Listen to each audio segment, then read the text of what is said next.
கிறிஸ்தியேசுவில் அன்பார்ந்த சகோதர சகோதரிகளே, தூய அகஸ்தினார் இளமையில் பாவ வாழ்க்கைக்குள் நுழைந்ததையும் அவருடைய தாயாரான மோனிகாவினுடைய ஜெபத்தாரும் எடுத்து வாசி என்னும் இறைவனினுடைய குரலுக்கு செவி கொடுத்து ரோமையர் 13:14 வரை உள்ள இறை வசனங்களை அவர் வாசித்து இறை வார்த்தையால் அவர் பெற்ற இறை அனுபவத்தால் அவர் மீண்டுமாக புது வாழ்வுக்குள் நுழைந்ததை நாம் ஒவ்வொருவருமே நன்றாகவே அறிவோம். இறை வார்த்தை கொடுத்த இறை அனுபவம் அவரை திரு அவையிலே இன்று மாபெரும் புனிதராக தந்திருக்கிறது. கிறிஸ்துவில் அன்பார்ந்தவர்களே, பாஸ்கா காலத்தினுடைய 3வது ஞாயிற்றுக்கிழமை நம் ஒவ்வொருவரையும் இறை அனுபவத்தால் புது வாழ்வுக்குள் நுழைய அழைப்பு பெறுகின்றது. இன்னும் சிறப்பாக இன்றைய ஞாயிற்றுக்கிழமையினுடைய இறை வார்த்தை வழிபாட்டை நாம் தியானிக்கின்ற பொழுது இந்த புது வாழ்வு தருகின்ற இறை அனுபவத்தை பெற்றுக் கொள்ளுகின்ற 3 வழிகளை நாம் காண்கின்றோம். இறை அனுபவம் பெறுவதற்கான 3 வழிகளை நாம் சற்று தியானிப்போம். முதலாவதாக, இறை வார்த்தையில் நாம் இறை அனுபவத்தை பெற முடியும். அன்பார்களே, இன்றைய நற்செய்தியிலே உயர்த்த ஆண்டவர் தன்னுடைய 7 சீடர்களுக்கு காட்சியளிக்கின்றார். அன்பார்களே, இந்த 7 சீடர்களும் தங்களுடைய பழைய நிலைக்கு செல்வதை நாம் பார்க்கின்றோம். பேதுரு, நான் மீன் பிடிக்க செல்லுகின்றேன் என்று செல்லுவதையும், அவரை தொடர்ந்து மற்ற சீடர்களும் நாங்களும் மீன் பிடிக்க வருகின்றோம் என்று இவர்கள் செல்லுவதை இன்றைய நற்செய்தியினுடைய தொடக்க பகுதி நமக்கு எடுத்துரைக்கின்றது. இது இவர்களுடைய பழைய நிலைக்கு இவர்கள் செல்லுகிறார்கள் என்பதை நமக்கு சுட்டி காட்டுகின்றது. இவர்கள் எல்லோரும் மீன் பிடித்துக் கொண்டிருந்தவர்கள். மீன் பிடித்துக் கொண்டிருந்தவர்களை மனிதர்களை பிடிப்பவர்கள் ஆக்குவேன் என்று இயேசு அழைப்பு கொடுத்து அவர்களுடைய சீடத்துவ வாழ்க்கைக்கு அழைத்தார்.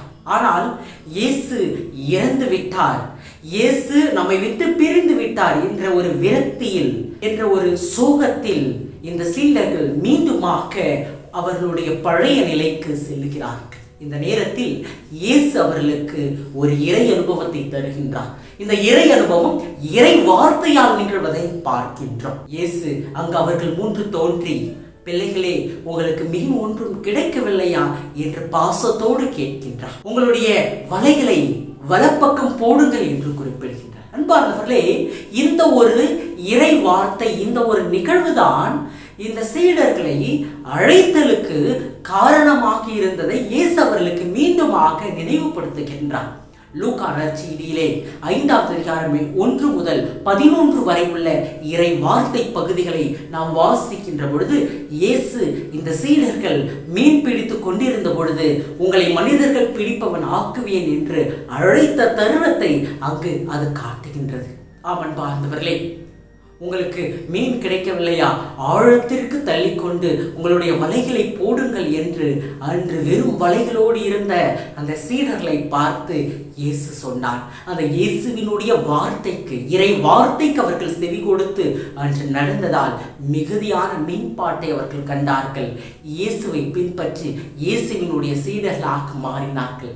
அதே அனுபவத்தை இயேசு மீண்டுமாக அந்த சீடர்களுக்கு தருகின்றார். உங்களுக்கு மீன் கிடைக்கவில்லையா, உங்களுடைய வலைகளை வலப்பக்கம் போடுங்கள் என்று அவர் குறிப்பிடுகின்றார்.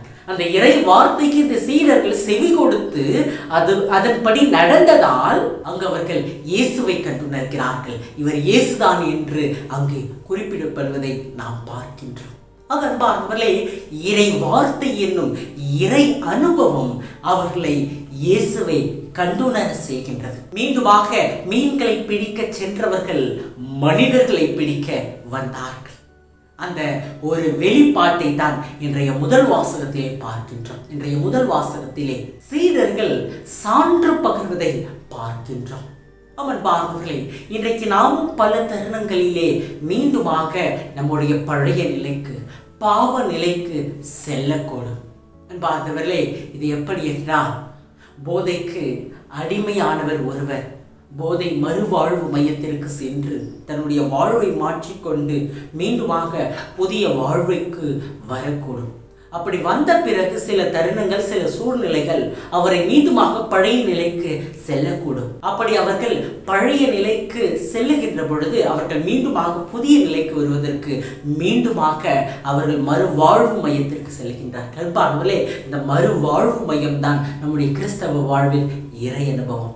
நாம் மீண்டும் மீண்டுமாக பாவ வாழ்க்கைக்குள் செல்லுகின்ற பொழுது இறை அனுபவத்தை பெற்றால் நாம் மீண்டுமாக புதிய வாழ்வுக்கு வரக்கூடும். இந்த இறை அனுபவத்தை இறை வார்த்தை தருகின்றது. இன்றைக்கு நம்முடைய வாழ்க்கையிலே எப்பொழுதெல்லாம் கஷ்டங்கள், சோகங்கள், துன்பங்கள், சவால்கள், நோய் நொடிகள் இவையெல்லாம் வருகின்றதோ அப்பொழுதெல்லாம் கிறிஸ்தவர்களாகிய நாம் ஒவ்வொருவரும் இறை வார்த்தையை எடுத்து வாசிக்க வேண்டும். இந்த இறை வார்த்தை நமக்கு ஒரு புதிய இறை அனுபவத்தை தருவோம். அந்த இறை அனுபவம் நம்மை மீண்டுமாக்க புதிய வாழ்வுக்கு அழைத்து செல்லும். எனவே அவர்களே, இறை வார்த்தையை வாசிக்கின்ற கிறிஸ்தவர்களாக நாம் மாறுவோம்.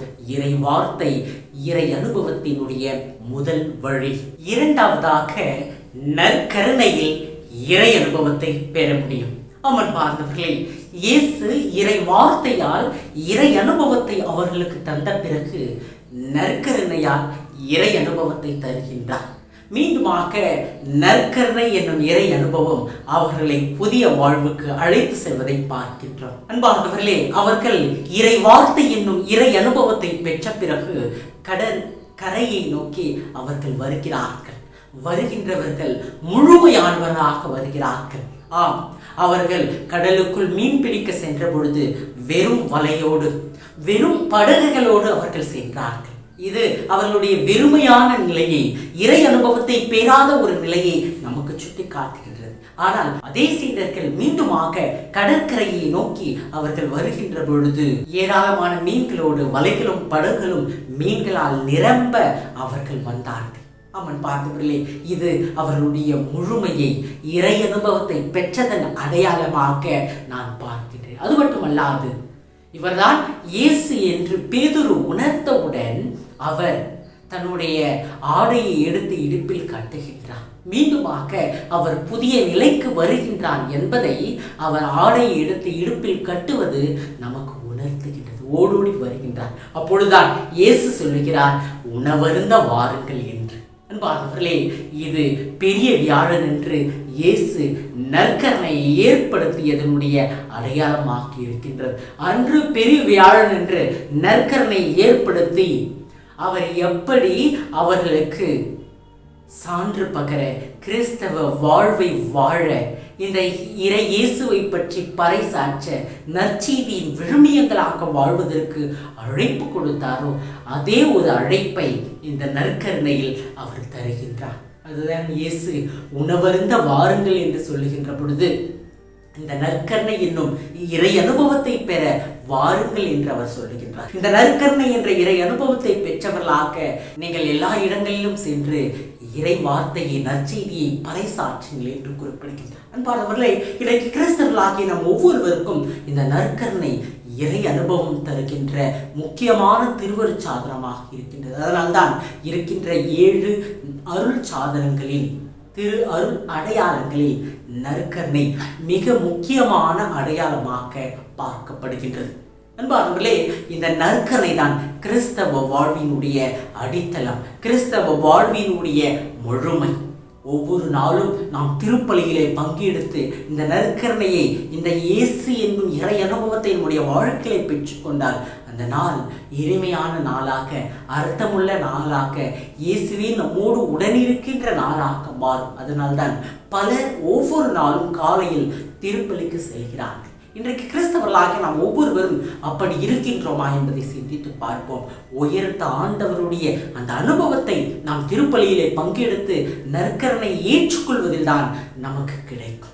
இதை நாம் நம்முடைய வாழ்க்கையிலே உணர்ந்திருக்கின்றோமா என்பதை சற்று சிந்தித்து பார்ப்போம். இன்றைக்கு இந்த நற்கருணைக்கு நாம் எந்த அளவுக்கு முக்கியத்துவம் கொடுக்கின்றோம்? இந்த நற்கருணை இயேசு என்னும் இறை அனுபவம். இந்த நற்கருணையே இயேசு. இந்த நற்கருணையை நான் என்னுடைய வாழ்க்கையிலே ஏற்றுக்கொள்கின்ற பொழுதெல்லாம் அவர் என்னோடு இருக்கின்றார். நான் நடக்கின்ற பொழுதெல்லாம் அவர் என்னோடு நடக்கின்றார், அவர் என்னோடு பேசுகின்றார் என்ற ஒரு உணர்வு இன்றைக்கு கிறிஸ்தவர்களாகிய நம் ஒவ்வொருவருக்கும் இருக்கின்றதா? இவை அனைத்திற்கும் மேலாக நான் பாவ வாழ்வில் விழுகின்ற பொழுதெல்லாம், தீய வாழ்க்கையில் இருக்கின்ற பொழுதெல்லாம் இந்த நற்கருணை என்னும் அனுபவம், இந்த நற்கருணையை நான் ஏற்றுக்கொள்கின்ற பொழுது இது என்னை மீண்டுமாக புதிய வாழ்வுக்கு அழைத்து செல்லும் என்ற ஒரு உணர்வு இன்றைக்கு நம்மிடம் இருக்கின்றதா என்பதை சற்று சிந்தித்து பார்ப்போம்.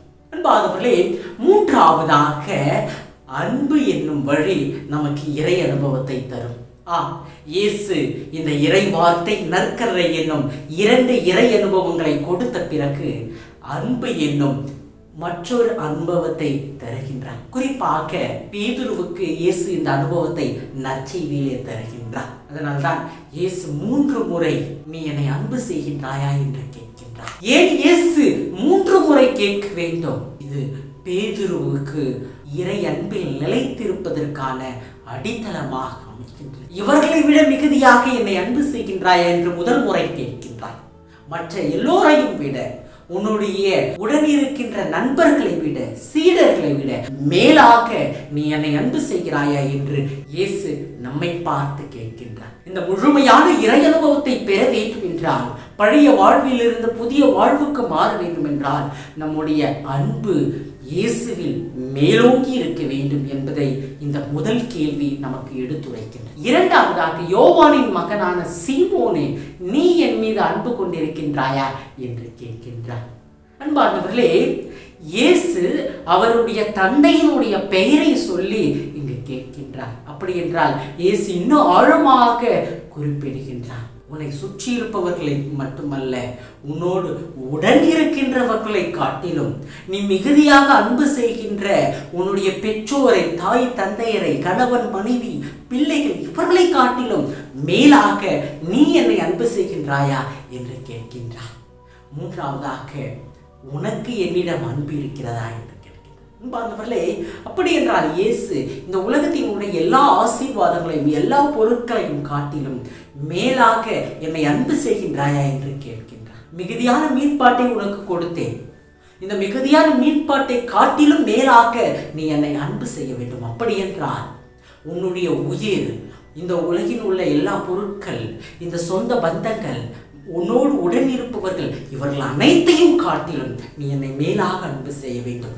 அத்தகைய ஒரு அன்புதான் முழுமையான இறை அனுபவத்தை தரும். இன்றைக்கு இறைவன் மீது நான் அன்பு கொண்டிருக்கின்றேன், ஜெபிக்கின்றேன், நான் ஒவ்வொரு நாளும் ஆலயத்திற்கு செல்கின்றேன், ஆனால் எனக்கு இறை அனுபவம் கிடைக்கவில்லை என்றால் இன்னும் நம்முடைய அன்பு இறைவனில் மேலோங்கி இல்லை. நம்முடைய அன்பு இறைவனில் முழுமையானதாக இல்லை. முழுமையானதாக ஒரு அன்பு இயேசுவின் மீது நமக்கு இருக்க வேண்டும். அதுதான் ஒரு நல்ல இறை அனுபவத்தை தரும். இன்றைக்கு அத்தகைய ஒரு இறை அனுபவத்தை பெற இன்றைய நாளில் நாம் ஒவ்வொருவருமே அழைப்பு பெறுகின்றோம். அதுதான் நம்மை புதிய வாழ்வுக்கு அழைத்து செல்லும். அன்பார்ந்தவர்களே, இறைவன் நாம் ஒவ்வொரு முறையும் அவரை விட்டு விலகுகின்ற பொழுதெல்லாம் மீண்டுமாக நம்முடைய கரங்களை பற்றி அவரிடம் அழைத்து வருபவராக இருக்கின்றார். இதைதான் இஸ்ராயேல் மக்களுக்கு அவர் செய்தார். ஒவ்வொரு முறையும் பாவம் என்னும் பள்ளத்தாக்கில் அவர்கள் விழுகின்ற பொழுதெல்லாம் இறைவன் தன்னுடைய அன்பின் மிகுதியால் அவர்களுக்கு அந்த இறை அனுபவத்தை தந்து புதிய வாழ்வுக்கு மீண்டுமாக அவர்களை அழைப்பதை பார்க்கின்றோம். இன்றைக்கு நாமும் இந்த இறைவனை விட்டு விலகுகின்ற பொழுதெல்லாம் இயேசு நம்முடைய கரங்களை பற்றி அழைப்பு கொடுக்கின்றார். பாவிகளுக்கும், சமாரிய பெண்ணுக்கும், விபச்சாரத்தில் பிடிப்பட்ட பெண்ணுக்கும், வரி தண்டுபவர்களுக்கும் புதிய வாழ்வை தந்த இறைவன் இன்றைக்கு நமக்கும் புதிய வாழ்வை தருவதற்கு, இறை அனுபவத்தை தருவதற்கு தயாராக இருக்கின்றார். அவர் காட்டுகின்ற இந்த இறை அனுபவத்தின் வழிகளான இறை வார்த்தையையும் நற்கருணையும் அன்பையும் நமதாக்கி இவற்றில் இறை அனுபவத்தை உணர்ந்து இயேசுவின் வழியாம் புதிய வழிக்குள் நுழைவோம். இறைவன் நம்ம ஒவ்வொருவரையும் ஆசீர்வதிப்பார்.